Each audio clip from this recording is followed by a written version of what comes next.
Assalamualaikum warahmatullahi wabarakatuh. Buat sahabatku semua dimanapun berada, semoga sahabat semua selalu dalam keadaan sehat-sehat saja. Amin ya rabbal alamin.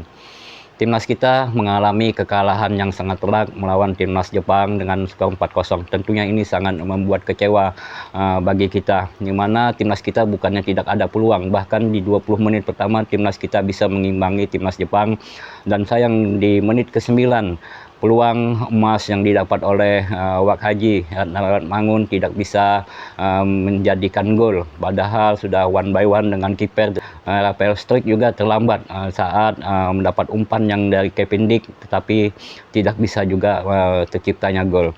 Dan ini tentunya sangat membuat kritis bagi timnas kita yang saat ini masih di dasar klasemen di juru kunci dengan poin 3, dan timnas Cina berhasil menang melawan timnas Bahrain, dan ada sedikit keuntungan bagi timnas kita, yaitu saat timnas Australia bermain imbang dengan timnas Arab Saudi. Jadi masih ada peluang lah bagi timnas kita untuk bisa meraih di posisi 3 atau 4. Tapi ada syaratnya, timnas kita harus bisa mengalahkan timnas Arab Saudi dan juga di dua laga kandang kita, yaitu nanti di 2025 menghadapi timnas Bahrain dan timnas Cina. Jadi dalam 3 pertandingan ini wajib hukumnya kita menang untuk bisa mengumpulkan poin 9.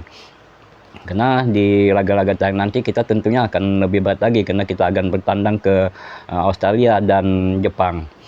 Dan juga yang tentunya membuat pertanyaan kita, banyak pertanyaan netizen, kemana si Eliano yang di 2 laga tidak dimainkan sama sekali oleh Sintayong. Bahkan jangankan dimainkan, bangku cadangan pun dia tidak ada. Tentunya ini sangat membuat sedih bagi Eliano yang telah dengan pengorbanannya melepas kewarganegaraannya Belanda untuk demi bisa membela timnas Indonesia. Tapi sama Sintayong dia malah dicoret di 2 pertandingan. Padahal waktu itu STY lah yang meminta untuk Eliano untuk bisa cepat diproses agar bisa bergabung bersama skuad timnas Indonesia. Setelah PSSI berjuang untuk mengebut mempercepat proses Eliano, bahkan dengan pengambilan sumpah pun dilakukan di luar daripada Indonesia, tetapi setelah tersedia malah Eliano dicoret, tidak dipakai oleh sama Sintayong dalam 2 pertandingan. Tentunya kita pun sangat mempertanyakan kenapa Eliano tidak dimainkan di laga saat Cina dan juga saat melawan Jepang kemarin. Di video kali ini kita akan melihat sebuah video dari channelnya Coach Justin. Kita lihat analisanya saat timnas kita kalah menghadapi timnas Jepang. Mari tanpa berlama-lama kita lihat dulu videonya. Kalau dibandingkan rumput IPL, jauh belum sempurna. Tapi dibanding match lawan Vietnam melawan Australia, jauh lebih bagus. 2 kali Rafael Struijk itu telat datangnya. Kenapa Rafael Struijk telat?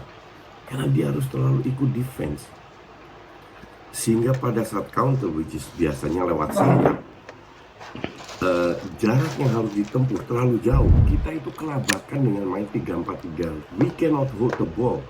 Sekali lagi, Jepang ini main di gigi 2, bukan gigi 4 tadi. Tapi kita sangat sulit untuk nemu teman di tengah. Ya karena itu.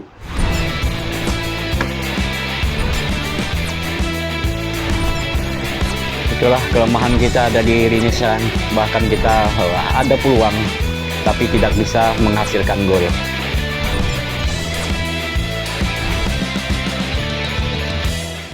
Hola, salam Jasindo. Ya, kekalahan yang sangat pahit. Ya, sangat pahit. Kecewa bagi kita. Apalagi dengan hasil 4-0. Kalau 2-1 atau 3-2 yang masih begitu tidak menyakitkan. Rumput, oke? Kalian masih ingat apa yang gue bilang waktu gue bikin video dia tentang di IG gue di GBK? Gue bilang rumput ini kalau dibandingkan rumput IPL jauh belum sempurna. Yeah. Tapi dibanding match lawan Vietnam melawan Australia jauh lebih bagus. Dan kelihatan karena sebelum match ditendang banyak netizen kardus itu ngebully, oke? hanya mereka lihat dari angle dari bawah ada rumput yang keluar dikit, dibilang kalau rumputnya jelek. Padahal di semua match di Liga Inggris pun di semua pun setelah pertandingan selalu ada yang keluar. Apalagi yang bikin gue surprise ini itu hujan deras. Kalau hujan deras tanahnya secara tidak langsung agak longgar. Maka dari itu kalau kalian sewa lapangan, gue sering main di Senayan, sewa lapangan, kalau hujan deras dari hujannya banyak, nggak boleh dipakai lapangannya, oke? Karena bisa merusak. Dan surprisingnya setelah hujan deras, lapangnya tetap sustain seperti biasa. Dan kalian lihat juga dari permainan nggak ada pengaruh Jepang pun timnas kita sama sekali nggak ngaruh. Bolanya tetap ngalir, nggak ada gerakan-gerakan yang aneh. Dan setelah pertandingan pun nggak jauh beda dengan awalnya pertandingan. Jadi rumputnya memang udah oke. Masih butuh waktu panjang untuk bereksperimen untuk mendapatkan rumput yang mendekati Liga Inggris, karena Liga Inggris jenisnya beda, jenisnya hybrid. Jadi ya tolong kalau sebelum kritik pikir dulu ya. Kita masuk ke match. Skor 4-0 itu untuk banyak orang termasuk gue pahit rasanya ya. Sangat kecewa. Iya, sangat kecewa dengan skor 4-0. Karena menurut gue 4-0 itu tidak sesuai dengan berjalannya pertandingan. Iya. Oke. Kita lihat sekali-sekali kita nge-press, tapi dengan gampangnya Jepang keluar. Jepang mainnya slow tempo, mereka cari celah, berapa kali lewat lini tengah, mereka mendapatkan kombinasi. Kita mendapatkan peluang, Ragnar masuk. Si Kevin Dix masuk dari kanan, crossing, Rafael telak. Oke. Terus Arhan dapat. Terus ada berapa lah, 1-2 lagi gue udah lupa. Intinya adalah we create chances, memang gak banyak. Lu pikir Jepang create banyak chances? Babak pertama 2 gol. Terus berapa peluang yang mereka dapatkan? 3 shot, 1 on target mengarah ke Martin Pass, dan 2 gol. This is the difference dengan pemain Jepang sama Indonesia. Pas gue suruh produser gue si Yafet cek, emang Jepang berada di rank berapa sih? Ternyata 15. Jadi mereka itu sempat mengalahkan Jerman dan Spanyol 4-1 di Piala Dunia, 2-1 di Piala Dunia, dan friendly 1-4 yang mengakibatkan salah satu dari match itu yang membuat Hansi Flick dipecat. Walaupun bermainnya bertahan ngincer counter, artinya counter ini sangat efektif, oke? Apa bedanya pemain Jepang? Kan pasti kardus bilang, ya kita juga pemain Eropa, mereka juga Eropa. Hey my friend, mereka itu si Koki yang Koki Ugawa kalau misalnya yang cetak gol itu main di NEC, itu temennya Calvin Verdong. Mimi Manu main di Monaco. Terus Mitoma main di Brighton. Endo main di Liverpool. Sementara kita Calvin Verdong di NEC, Kevin Dix di Copenhagen, Tom Haye di Almere, Justin U21, si itu di Denders Liga Belgia, Strike di Liga Australia. Beda, main di liga luar beda. Perbedaannya kualitas Jepang dan kualitas kita apa? Perbedaan pemain yang berkualitas dan kualitasnya kurang. Ini Jepang, ini Indonesia. 2 hal doang. 1, akurasi passing. Kalian lihat kombinasinya Jepang itu hampir semua masuk. Jadi kalau nggak salah akurasi passingnya 90%. Artinya 10 kali passing 9 kali bola sampai. Kita 77, which is average di IPL aja minimal 85. Itu baru main normal. Artinya 10 kali passing 7,5 bola masuk, kira-kira begitu. Oke? Jadi akurasi passing mereka jauh lebih bagus. Iya, betul. Kedua, membuat kesalahan. Apa yang gue bilang kemarin di preview, pemain kita pasti buat kesalahan. pemain Jepang juga buat kesalahan Tetapi yang kita tidak bisa si memanfaatkannya. Ragnar sendirian itu Saat kesalahan. kita membuat kesalahan, pemain Tapi Jepang bisa kesalahannya memanfaatkannya. Jepang tidak diserap sama pemain kita. Ya, Itu betul. kembali lagi ke kualitas.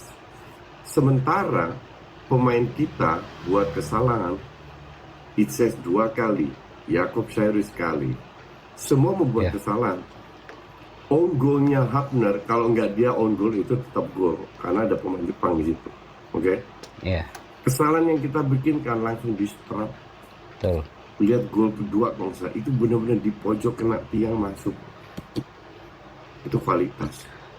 Mereka nggak butuh banyak kombinasi, nggak butuh banyak peluang. Jepang sekecil apapun peluang bisa menghasilkan gol.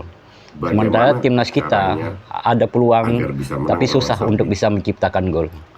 Nah, dari tadi gue ngoceh terus, bikin gue agak panas. Sekarang kita minum yang segar-segar. Oke. Kali ini rasanya jeruk nipis. Kalian lihat, Ruby jeruk nipis. Oke? Memang timnas kita kalah segala-galanya lah. Kita memang apalagi di lini serang kita yang memang tumpul, mandul. Tidak bisa ada dapat peluang untuk bisa menciptakan gol. Padahal di menit ke-9 itu saat Wakaji itu seharusnya sudah 99% bisa gol. 2 kali Rafael Strike itu telat datangnya. Ya. Kenapa Rafael Strike telat? Karena dia harus terlalu ikut defense. Sehingga pada saat counter, which is biasanya lewat sayap, jarak yang harus ditempuh terlalu jauh. Ya, terlalu ikut anu. Kenapa ini nggak dirubah? Bahwa kita nggak bisa serang lewat sayap, tengahnya nggak ada orang. Jadi kalau gue jadi Sintayong, jangan suruh Rafael Strike. Ini kan dia pasti memainkan Rafael Strike. Iya. Walaupun gue bilang dia juga main bagus tadi, tapi bukan dia sendiri. Minimal Rafael Strike bisa simpen tenaganya untuk menyerang. Biarkan satu orang di depan. Seperti Jepang pun demikian, membiarkan satu orang di depan. Ini kita turun semua. Apakah itu berpengaruh 1-2? Ya, itu sangat berpengaruh. Ya, sehingga betul. kalau counternya dari sayap satu orang, minimal ada satu lagi yang membantu daripada cuman sendirian. Jakob Sayuri sekali lewat, dia harus nahan karena dia lihat nggak ada temennya di depan. Ya, betul. Mau gimana? Tahan, passing balik, peluang hilang. Bukan salah Jakob, bukan salah Strike. Jaraknya murni terlalu jauh. Gue nggak ngerti kalau lu main dengan 3 back selalu kebobolan, kenapa nggak coba 4-3-3? Kita punya pemain yang bisa main 4-3-3 kok, ya kan? Minimal apa kalau lu main 4-3-3? Tengah lu itu lebih solid, lebih banyak pemain. Tadi Nathan itu keteteran juga. Tom Haye ini bukan pemain yang harus bekerja keras balik. Kita butuh kualitasnya Tom Haye. Kalian lihat tadi crossingnya gila, bener-bener semua, hampir semua itu on person lah, on target lah. Ya, betul. Ini harus bisa dimanfaatkan, bukannya dengan bekerja lebih keras. Mereka bekerja, semua orang punya porsi masing-masing. Kalau lu suruh Tom Haye bolak-balik, nah nggak bakal kuat ya. kualitas dia akan hilang. Ya. Kalau main dengan 4-3-3, Calvin Verdong, Rizky Ridho, oke? Di sini atau Rizky Ridho dan Itses, Kevin Dix di sini. Ya. Main dengan 2 DM, Justin Hafner sama Nathan, depannya Tom Haye. Lu akan lebih banyak peluang untuk menguasai lini tengah karena sayapnya akan maju. Sementara di depan itu bisa come up, bisa tarik ke dalam sehingga di depan pun lebih banyak opsi. Kita itu kelabakan dengan main 3-4-3. We cannot hold the ball. Sekali lagi Jepang ini main di gigi 2, bukan gigi 4 tadi. Tapi kita sangat sulit untuk nemu temen di tengah. Ya karena itu. Karena ya sistemnya kalau gue bilang. Berapa pemain sih yang ada di squad ini main 3-4-3? Kalau gue bilang nyaris nggak ada. Mungkin Itses, tapi ya mungkin Itses doang. Sisanya main 4-3-3 atau main 4-2-3-1, nyaris nggak ada. Sementara Sintayong nggak mau merubah sistemnya. Jadi kalau ada orang minta maaf ini tuh gue bilang nggak perlu. Ini sudah kita bilang kok calculated loss. Selisih rank itu 115, selisih 15 sama 130. Sudah gue perhitungkan. Cuman sekarang bagaimana kita bisa mencetak menang lawan Saudi, karena sekarang dengan kekalahan ini pressure-nya tambah besar. Tapi semua masih di tangan. Beda kita rank 6 dengan rank 2 cuma 3 poin. Dengan rank 2 cuma 3 poin. Kita menang lawan tinggal Saudi selisih sama poinnya sama Saudi. Beda 3 poin aja. Emang Australia menang belum tentu. Jadi semua masih terbuka. Ya. Gue harap sih benar-benar bahwa Sintayong akan melihat lagi bagaimana cara memegang bola lawan Saudi dan lebih banyak mengambil risiko demi mencetak gol, karena kita susah cetak gol dan terlalu sedikit pemain di depan. You take risk, but you have to win. Kita sekarang biasanya dia fokus ke pertahanan. Iya, betul. Sekarang coba fokus ke. Saya lihat Sintayong terlalu fokus ke pertahanan. Disitulah tujuannya untuk menang, yaitu cetak gol sebanyak mungkin. Jadi boleh kebobolan 3, lu cetak 4 gol, you win the game. Nah, filosofi ini mungkin harus dirubah. Sintayong menganut filosofi ini kalau mau lolos. Kalau gue bilang nggak bisa main 3-4 bertahan pun tetap kebobolan.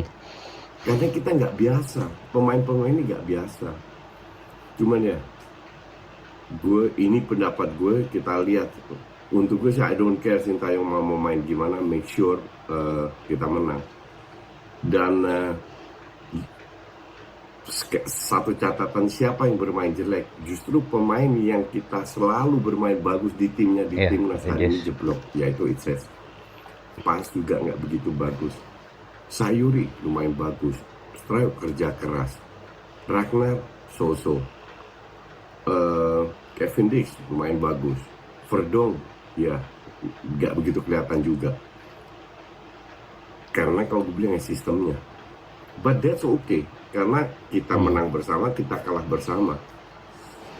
Kalau gue bilang nggak usah terlalu kecewa atau apa-apa.